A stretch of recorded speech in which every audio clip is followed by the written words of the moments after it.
Hello students, this is the third part of chapter electrochemistry। इससे पिछले वाले part में हम नस्ट इक्वेशन से रिलेटेड क्वेश्चन सॉल्व कर रहे थे, इंटेक्स क्वेश्चन। तो वहीं से हम स्टार्ट करते हैं, जहां से हमने क्वेश्चन रोके थे वहीं से दो क्वेश्चन और है नस्ट इक्वेशन के। इंटेक्स क्वेश्चन जो है उसे और सॉल्व करेंगे, फिर आगे बढ़ेंगे। So without any further delay let's start the video.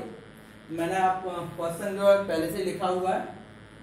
Calculate the EMF of cell in which the following reactions take place. Nickel solid plus 2Ag positive 0.002 molar gives nickel 2 positive 0.160 molar plus 2As solid. Given that E naught cell equal to 1.05 volt, calculate EMF of the cell. तो EMF निकालना है। Equation आपको दे रखी है, Nernst equation हमें पता है, ये होता है E cell equal to E not cell minus 0.059 upon N log. Right upon left में चलते हैं, सॉरी हाँ राइट अपॉन लेफ्ट। तो यहाँ निकल 2 पॉजिटिव अपॉन यहाँ पे हमारे पास में दे रखा है Ag। अगर एक चीज ध्यान रखें कि अगर कोई भी रिएक्टेंट दे रखा है उससे नंबर आगे जो भी डिजिट है वो उसके पावर में चली जाएगी। तो आप डालोगे Ag 2 पॉजिटिव स्क्वायर, ये चीज ध्यान रखें। अगर क्यूब होता तो यहाँ क्यूब कर देते, जो भी दे रखा है। पहले आप राइट वाला लिखोगे फिर आप लेफ्ट वाला लिखोगे, ठीक है। सॉल्व करते हैं। देखो E cell equal to E not cell दे रखा है 1.05 माइनस 0.059 एन यहाँ पे नंबर ऑफ इलेक्ट्रॉन्स हैं। तो यहाँ पे निकल ने 2 इलेक्ट्रॉन दिए हैं और सिल्वर ने वो 2 इलेक्ट्रॉन लिए। निकल ने वो 2 इलेक्ट्रॉन दिए और सिल्वर ने 2 इलेक्ट्रॉन लिए। तो यहाँ पे जो है इलेक्ट्रॉन्स लिखोगे आप 2 लॉग। निकल का कंसंट्रेशन दे रखा है 0.160, इसे ऐसे लिखोगे। और सिल्वर का दे रखा है आपको 0.002 और यहां स्क्वायर, ठीक है। इसे आप सॉल्व करते हो। E cell equal to 1.05 minus 0.059 upon 2 log. पहले इसे सही लिखने से लिख लोगे आप 16 इंटू 10 की पावर माइनस 2। इसको पॉइंट उधर सरका लिया और नेगेटिव में पावर बढ़ा दी। इसे आप लिखोगे 2 इंटू 10 की पावर माइनस 3 और स्क्वायर हो जाएगा तो ये हो जाएगा 4 इंटू 10 की पावर माइनस 6। इसे लिखोगे 2 इंटू 10 की पावर माइनस 3, उसका स्क्वायर 4 इंटू 10 की पावर माइनस 6, ठीक। इसे ऊपर पहुंचा दो। E cell equal to 1.05 minus 0.059 upon 2, यहां से लॉग। अब आप देखोगे 4 से 16 कट जाएगा 4 बार, ये माइनस 6 ऊपर गए प्लस के 4 हो गए। तो आप लिखोगे 4 इंटू 10 की पावर 4, ठीक। इतना करने के बाद ऊपर से मैं क्वेश्चन मिटा दे रहा हूं क्योंकि अब क्वेश्चन की जरूरत है नहीं।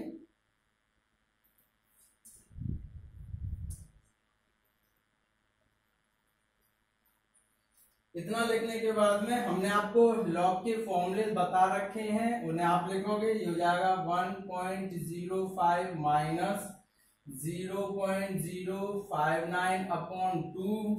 इसे लिखोगे log 4 प्लस log 10 की पावर 4, क्योंकि जो log के अंदर इंटू थे log m into n log m plus n, तो ये जुड़ जाते हैं। और आगे लिखेंगे ये हो जाएगा 1.05 माइनस 0.059 अपॉन 2 log 4 को 2 की पावर 2 यानी कि 2 log 2 और इसे 4 log 10, ठीक है। इसे यहां से थोड़ा सा मिटा दे रहा हूं इसको। तो यहां से हमारे पास में आएगा 1.05 माइनस 0.059 अपॉन 2 log 2 की वैल्यू हमने आपको बता रखी है 0.3010 प्लस 4 log 10 की वैल्यू हमें आपको बता रखी है 1 इंटू करेंगे 1.05 माइनस 0.059 अपॉन 2, ये हो जाएगा 0.6020 प्लस के 4। इसे मिटा रहा हूं नीचे से, बिल्कुल आपने अगर उतार लिया होगा तो ये यहां से ये वो आपका हो गया 1.05 माइनस 0.059 अपॉन 2, 4.6020, 2 से काट देंगे। 1.05 माइनस 0.059, 2 से काटा तो 2.3010, इसका इंटू कर दो और 1 में से इसे माइनस कर दें। अभी करते हैं कितना वोल्ट आएगा। ये आपका जो है पूरा सॉल्व करने पे, ये पूरा सॉल्व करने पे आपका आएगा 0.914 वोल्ट। ठीक, तो इस तरह से ये आपका जो है क्वेश्चन नंबर 5 कंप्लीट होता है इन टेक्स्ट। उसके बाद से नोट करें 6 देखते हैं। Question number 6 in text question ये, the cell in which the following reaction occur. एक सेल है जिसमें आयरन और आयोडाइड के बीच में रिएक्शन हो रही है। Has E not cell, standard electrode potential दे रखा है 0.236 volt at 298 kelvin temperature. Calculate the standard Gibbs energy and the equilibrium constant of the cell reaction.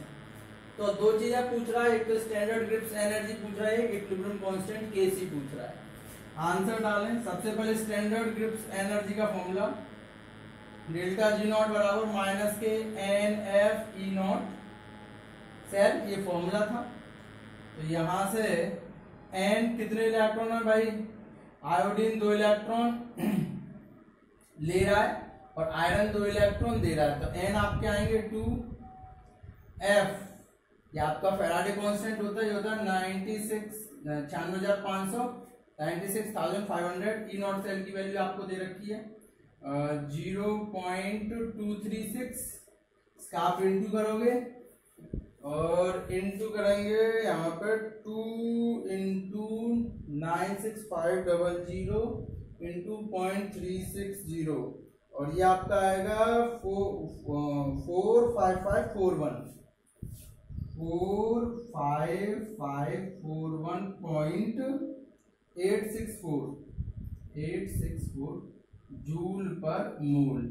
इसे आप किलो में लिख लें, माइनस के 45.541864। इसे पीछे वाले नंबरों को लिखें ना लिखें कोई दिक्कत नहीं, किलो जूल पर मोल। ये आपके पास में आई पहला आंसर। दूसरा और पूछ रहा है इसमें इक्विलिब्रियम कांस्टेंट केसी की वैल्यू, तो उसके लिए इसका एक और फॉर्मूला आता है, इसे पहले लिख लें।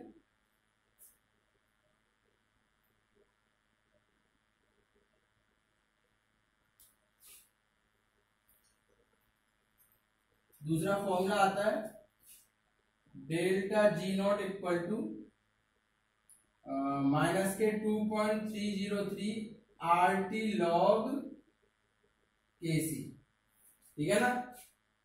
तो यहां पे हमारे पास में माइनस के 2.303 है, R की जगह पे 8.314, T की जगह पे 298, यहाँ log KC और डेल्टा जी हमने कितना निकाला था भाई, यहाँ पे हमने डेल्टा जी निकाला था 45.54 माइनस के इंटू 10 की पावर 3, सॉरी सीधे 45.54 इंटू 10 की पावर 3। ठीक, माइनस से माइनस कैंसिल हो जाएगा, ये हो जाएगा आपका 45.54 इंटू 10 की power 3 upon 2.303 into 8.314 into 298 equal to log केसी।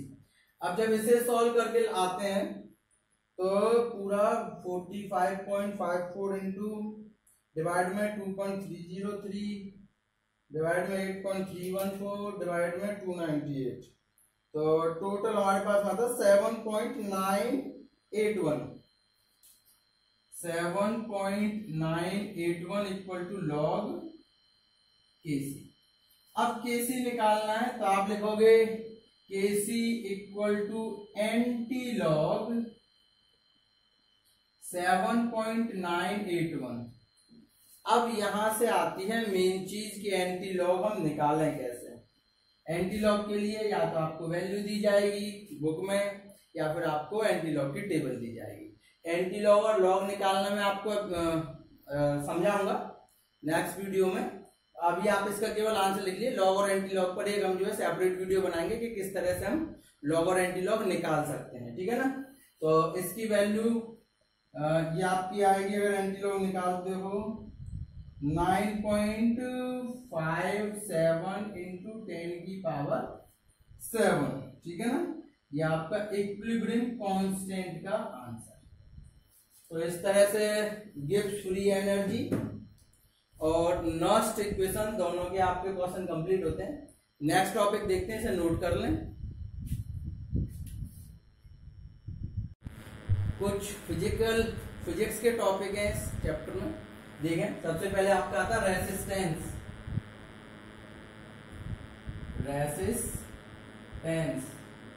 तो रेसिस्टेंस आपने 10th में ही पढ़ा है, 12th में आप फिजिक्स की बुक में पढ़ोगे। रेसिस्टेंस होता क्या है? The opposing force which oppose the flow of current into the cell is called resistance. It is denoted by capital R and its SI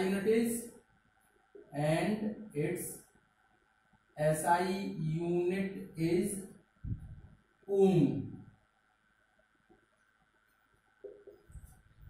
तो रेसिस्टेंस क्या है? द अपोजिंग फोर्स, वो opposing force which oppose the flow of current, जो कि current को flow होने से रोके, इनटू द सेल के अंदर या कंडक्टर के अंदर वो अपोजिंग फोर्स जो करंट को फ्लो होने से रोके, वो रेसिस्टेंस बोला जाता है। It is denoted by capital R, ये आर से डिनोट करते हैं। इट्स एसआई यूनिट इज ओम, तो इसकी एसआई यूनिट हम ओम होती है, ठीक है ना। उसके बाद नेक्स्ट फैक्टर्स अफेक्टिंग रेसिस्टेंस। वो कौन कौन से फैक्टर है जो रेसिस्टेंस को इफेक्ट करते हैं? सबसे पहले R directly proportional to L, यानी कि रेसिस्टेंस कंडक्टर या वायर के लेंथ के डायरेक्टली प्रोपोर्शनल होता है। और दूसरा inversely proportional to cross section area. अगर इन दोनों को combine, equation first and second, तो हमें मिलेगा R directly proportional to L upon A और R equal to rho L upon A. Proportionality हटाएंगे या रो लग जाता है, रो, आर ओ डब्ल्यू रो, ठीक है ना। तो रेसिस्टेंस लेंथ के डायरेक्टली प्रोपोर्शनल, जितना आपका कंडक्टर की लेंथ बढ़ेगी रेसिस्टेंस उतना ज्यादा बढ़ेगा। और इनवर्सली प्रोपोर्शनल होता है क्रॉस सेक्शन एरिया के, मतलब अगर तार मोटा होगा तो रेसिस्टेंस कम होगा, करंट अच्छी तरह से फ्लो होगा। और अगर तार पतला है या कंडक्टर पतला है तो रेसिस्टेंस ज्यादा होगा, करंट अच्छी तरह से फ्लो नहीं होगा, ठीक है ना। तो दोनों को कंबाइन कर दिया, R directly proportional to L upon A और आर बराबर rho L upon A, where rho is constant and it is called resistivity of the conductor. Rho की SI unit, it's SI unit is ohm metre. तो rho की जो SI unit है वो आपकी आती है ओम मीटर, ठीक है ना। तो इसे नोट करें। नेक्स्ट देखते हैं,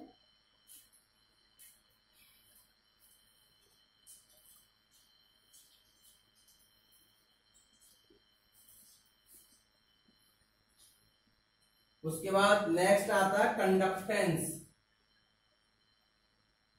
conductance, the reciprocal of resistance, the reciprocal of resistance is called conductance. It is denoted by capital G and its general formula,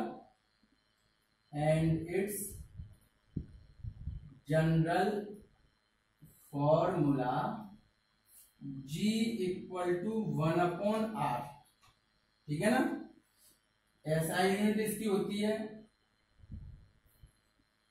ohm inverse, ohm inverse और मोह। या तो आप इसे ओम इनवर्स लिख दें या फिर मोह लिख दें, ठीक है ना।